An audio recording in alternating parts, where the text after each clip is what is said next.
Okay, so last year I started what I call MadMeals, and the reason I did it is I'm super passionate about cooking. I love it. I think my three biggest passions are fitness, writing, and cooking. So it gives me an opportunity to practice my cooking and be creative, but also and then I sell these meals here for people here. But the reason I like it the most is because people are boring cooks and they think vegetables are an afterthought and healthy foods don't taste good.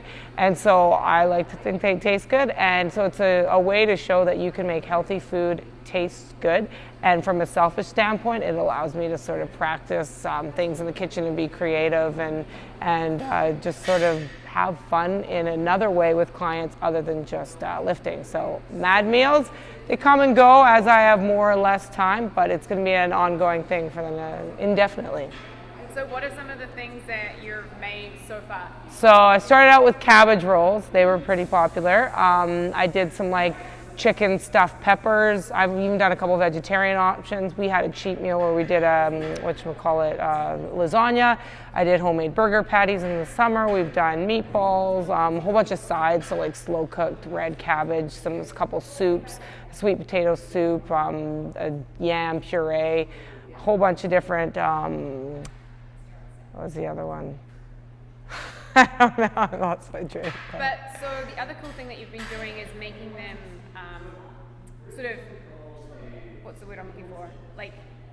Allowable for people that are on keto or paleo or whole life challenge or Whole30 or trying to not eat sugar and things like that. Yeah, so most of them have been gluten-free. Like I said, the lasagna was a cheat meal, although it had less noodles in it. It had some zucchini. But I think they've pretty much, other than that, all been gluten-free, and for the most part dairy-free. I believe there were one or two that had dairy as well, though. So it's mostly just meat, vegetables. So it would be pretty paleo friendly, it would be pretty keto friendly, pretty Whole30 friendly. So the vegetables I try to use as well are more Whole30 friendly vegetables, minus tomatoes, because tomatoes tend to freeze well when they're in sauces and stuff. So.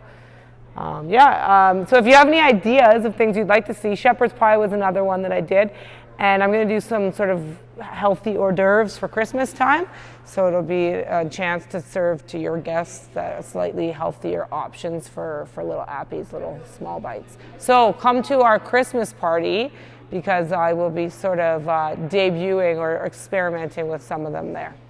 Sweet. What day is the Christmas party? November 30th. November 30th. Be there.